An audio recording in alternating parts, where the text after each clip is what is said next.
Assalamualaikum warahmatullahi wabarakatuh. Shalom. Om Swastiastu.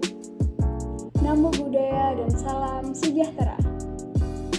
Perkenalkan, Kami dari kelompok 2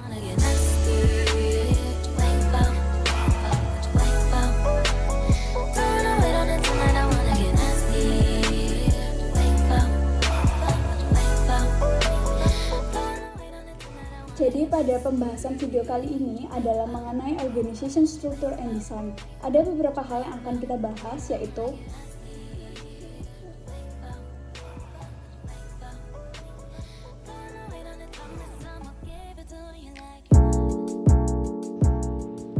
jadi apa sih itu struktur organisasi? Struktur organisasi merupakan cara pekerjaan secara formal, dibagi, dikelompokkan, dan dikoordinasikan. Terdapat 7 elemen kunci ketika seseorang akan merancang struktur organisasinya. Yang pertama ada work specialization, ada departmentalization, ada chain of command, ada span of control, centralization and decentralization, ada formalization, dan yang terakhir ada boundary spanning. Kemudian ada mengenai work specialization. Work specialization itu merupakan sejauh mana tugas-tugas dalam suatu organisasi dibagi menjadi pekerjaan yang terpisah-pisah. Sekarang kita beralih ke departmentalization. Apa sih departmentalization itu? Departmentalization merupakan pengelompokan dalam sebuah organisasi. Terdapat 4 jenis dalam departmentalization. Yang pertama ada functional departmentalization, kemudian ada product or service, ada geographical, dan yang terakhir ada process and customer. Sekarang kita akan membahas mengenai chain of command. Jadi chain of command merupakan garis wewenang tak terputus yang membentang dari puncak organisasi ke posisi terendah. Terdapat 2 hal penting dalam chain of command. Yang pertama ada authority, yang kedua ada unity of command. Nah, selanjutnya kita akan bahas mengenai span of control atau rentang kendali, yang merupakan jumlah bawahan yang dapat diarahkan oleh seorang manajer secara efektif dan efisien. Semakin banyak atau lebar rentang tersebut, maka organisasi akan dianggap semakin efektif. Nah, bisa dilihat pada gambar di samping ini.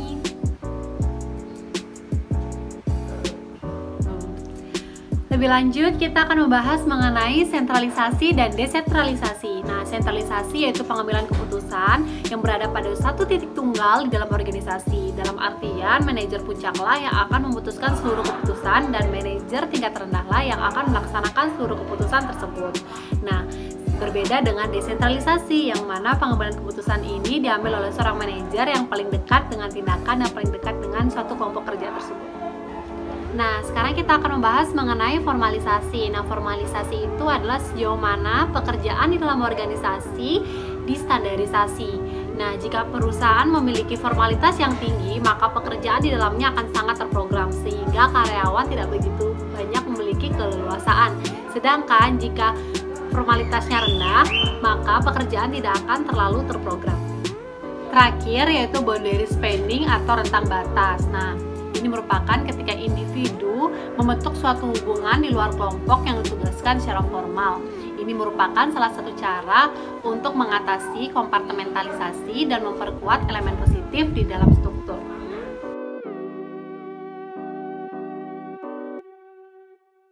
Organizational frameworks and structure. Desain organisasi dikenal dengan banyak nama dan terus berkembang sebagai respon terhadap perubahan bagaimana cara pekerjaan dilakukan. Terdapat 3 kerangka organisasi. Yang pertama adalah struktur sederhana, birokrasi, dan struktur matriks. The simple structure. Simple struktur merupakan struktur sederhana yang ditandai dengan tingkat departementalisasi yang rendah, kendali yang luas, otoritas yang terpusat pada satu orang, dan sedikit formalisasi.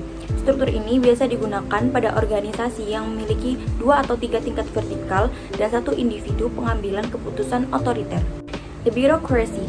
Birokrasi merupakan struktur organisasi yang ditandai dengan standarisasi dalam koordinasi dan kontrol, dicirikan dengan tugas-tugas operasional yang sangat rutin dan dicapai melalui spesialisasi pekerjaan, seperti dikelompokkannya tugas ke dalam unit-unit, kendali yang sempit, serta pengambilan keputusan mengikuti rantai perintah.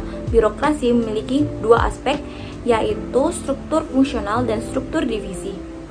Di matriks struktur, Karakteristik struktural yang paling jelas dari matriks adalah ia memecah konsep kesatuan komando. Struktur ini biasa digunakan pada agen periklanan, universitas, rumah sakit, perusahaan dirgantara, agensi pemerintah, maupun perusahaan hiburan.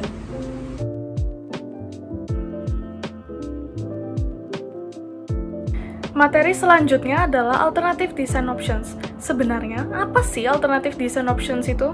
Nah, jadi banyak organisasi yang telah melakukan pengembangan baru dengan lapisan hierarki yang lebih sedikit dan lebih menekankan pada batas-batas organisasi.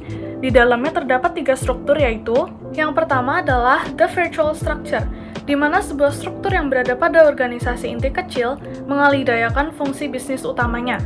Struktur ini sangat tersentralisasi dengan sedikit atau tanpa departementalisasi, menghabiskan sebagian besar waktu digunakan untuk mengkoordinasi dan mengontrol hubungan eksternal. Beberapa keuntungannya adalah fleksibel dan hemat biaya. Di sisi lain, kekurangannya adalah keadaan yang tidak jelas. Selanjutnya, the team structure, yang berarti menggantikan departemen dengan tim yang diberdayakan dan menghilangkan batasan horizontal serta penghalang eksternal antara pelanggan dan pemasok. Struktur ini menghilangkan batas vertikal dan horizontal serta meruntuhkan hambatan eksternal. Dengan menghilangkan batas vertikal, manajemen meratakan hierarki dan meminimalkan status atau peringkat. Yang terakhir, the circular structure, struktur organisasi di mana para eksekutifnya berada di pusat dan menyebarkan visi mereka keluar yang berada dalam circle kelompok berdasarkan fungsinya. Struktur ini memiliki daya tarik intuitif bagi perusahaan yang inovatif. Namun, karyawan cenderung tidak jelas dalam menjalankan tugas dan pelaporannya.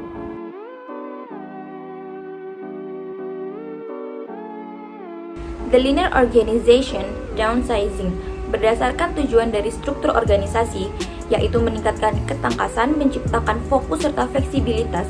Downsizing atau perampingan perusahaan merupakan salah satu upaya guna menjadikan perusahaan lebih ramping, yaitu dengan cara mengurangi beberapa staf, menutup beberapa lokasi, ataupun menjual beberapa unit bisnis yang dirasa sudah tidak produktif lagi guna meningkatkan daya saing dari perusahaan tersebut.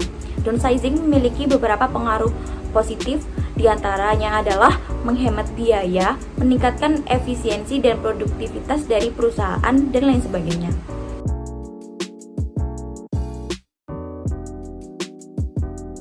Nah, materi selanjutnya adalah Why do structures differ? Dalam materi ini, kita akan membahas mengenai 2 model desain organisasi. Yang pertama ada mechanistic model, sebuah struktur yang memiliki karakteristik departementalisasi ekstensif, formalisasi tinggi, informasi, jaringan, dan sentralisasi yang terbatas, biasanya serupa dengan birokrasi. Yang kedua ada organic model, berupa struktur datar, menggunakan lintas hierarki dan fungsional tim, menyukai fleksibilitas, formalisasi rendah, memiliki jaringan yang komprehensif, dan mengandalkan pengambilan keputusan partisipatif. Organizational strategies. Struktur organisasi merupakan salah satu alat untuk mencapai tujuan, dan tujuan itu sendiri berasal dari strategi organisasi secara keseluruhan. Jika dalam suatu perusahaan strategi diubah, maka struktur harus diubah untuk mengakomodasi strategi. Sebagian besar kerangka strategi saat ini berfokus pada 3 strategi inovasi dimensi, yaitu yang pertama ada innovation strategy, strategi yang menekankan pengenalan produk utama dan pelayanan baru, berusaha untuk mencapai inovasi yang bermakna dan unik. Struktur mekanistik dapat memberikan keuntungan untuk strategi inovasi karena komunikasi yang berkembang dengan baik, kebijakan untuk meningkatkan komitmen jangka panjang, dan jalur otoritas yang jelas akan dapat mempermudah terjadinya perubahan yang cepat dan lancar. Yang kedua ada cost minimization strategy, strategi yang menekankan kontrol biaya ketat, penghindaran biaya inovasi atau pemasaran yang tidak perlu, dan pemotongan harga. Strategi ini biasanya tidak terlalu mengejar kebijakan untuk mengembangkan komitmen karyawan. Yang terakhir adalah imitation strategy, strategi yang meniru strategi perusahaan lain dengan melihat terlebih dahulu keberhasilan yang telah terbukti. Hal ini dilakukan untuk meminimalkan resiko dan memaksimalkan peluang keuntungan. Next ada organization size. Ukuran organisasi secara signifikan mempengaruhi strukturnya. Organisasi yang mempekerjakan lebih banyak orang cenderung memiliki lebih banyak level vertikal, departemen, spesialisasi, dan aturan daripada organisasi kecil. Namun, ukuran menjadi kurang penting saat organisasi berkembang. Masuk pada teknologi. Teknologi adalah cara organisasi mentransfer masukan menjadi keluaran. Organisasi biasanya memiliki paling sedikit satu teknologi untuk mengatur sumber daya seperti keuangan, manusia, produk, dan layanan. Lanjut pada environment. Lingkungan organisasi melingkupi lembaga atau kekuatan eksternal yang dapat mempengaruhi struktur. Lingkungan yang dinamis dianggap memberikan suatu tekanan pada organisasi daripada lingkungan statis. Lingkungan organisasi memiliki 3 dimensi, yaitu capacity, volatility, dan complexity. Nah, bahasan terakhir pada materi ini adalah institutions. Faktor ini adalah faktor budaya yang bertindak sebagai pedoman untuk berperilaku yang sesuai. Teori kelembagaan menjelaskan beberapa kekuatan yang menyebabkan banyak organisasi memiliki struktur serupa, terutama faktor-faktor yang mungkin tidak menimbulkan konsekuensi adaptif. Pada faktor ini, yang paling jelas berasal adalah dari tekanan peraturan.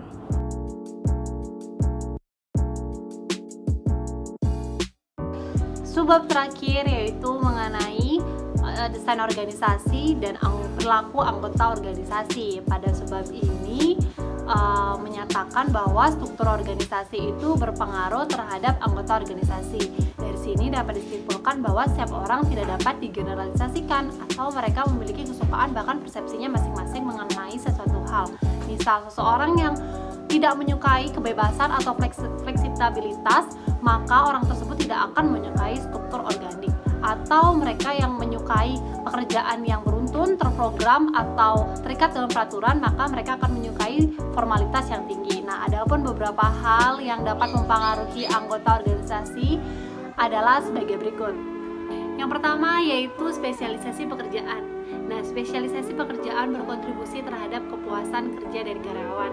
Karena jika karyawan telah ditempatkan pada suatu pekerjaan yang khusus, maka dia akan dapat fokus untuk mengerjakan pekerjaannya. Namun ini bukanlah sumber kepuasan yang utama, karena kadangkala karyawan mengalami disekonomis sehingga karyawan akan menurunkan produktivitasnya. Yang kedua yaitu rentang kendali. Pada rentang kendali dapat dilihat ketika karyawan mungkin lebih menyukai untuk bekerja sendiri tanpa atasan, ataupun yang kedua karyawan yang lebih menyukai bekerja ketika diawasi oleh atasannya itu sendiri. Nah, itu berpengaruh terhadap kepuasan kerja dari karyawan. Yang ketiga yaitu sentralisasi. Disebutkan bahwa jika satu perusahaan memiliki sentralisasi yang rendah, maka kepuasan karyawan akan lebih baik. Yang keempat yaitu prediktabilitas dan autonomi. Di sini seorang anggota organisasi tentunya memilih pekerjaan yang sesuai dengan minat dan karakteristik pribadinya. Maka dari itu seseorang cenderung akan memilih pekerjaan yang sesuai dengan dirinya. Yang terakhir yaitu budaya nasional. Nah, budaya nasional mempengaruhi preferensi struktur organisasi. Nah, ada negara yang lebih menyukai struktur yang mekanis dan ada yang tidak. Hal ini dapat menjadi pertimbangan untuk memprediksi bagaimana struktur akan mempengaruhi kinerja dan kepuasan karyawan dengan mempertimbangkan perbedaan budaya.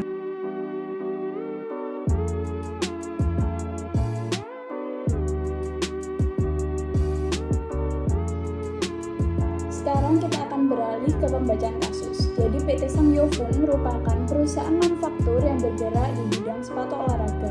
Jadi struktur organisasi dari perusahaan ini adalah sebagai berikut. Berdasarkan struktur organisasi dapat dilihat bahwa departemen utama di bawah direktur merupakan kelompok-kelompok yang memiliki keahlian dan kemampuan yang sama. Setiap departemen memiliki tanggung jawab terhadap departemen mereka masing-masing.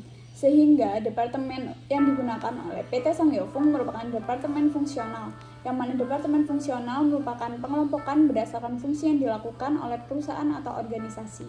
Departementalisasi karyawan berdasarkan fungsi dan tugas yang sama, serta digabungkannya para spesialis akan meningkatkan kinerja dalam perusahaan.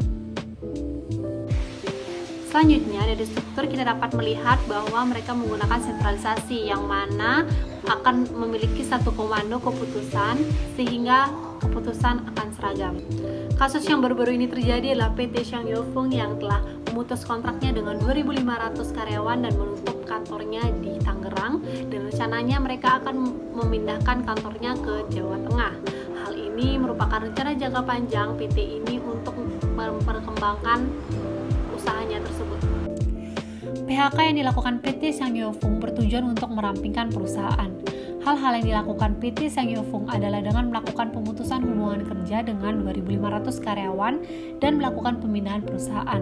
Sesuai dengan tujuan perampingan, PT Xiang Yofeng menginginkan adanya peningkatan dalam persaingan perusahaan dan meminimalkan upah biaya.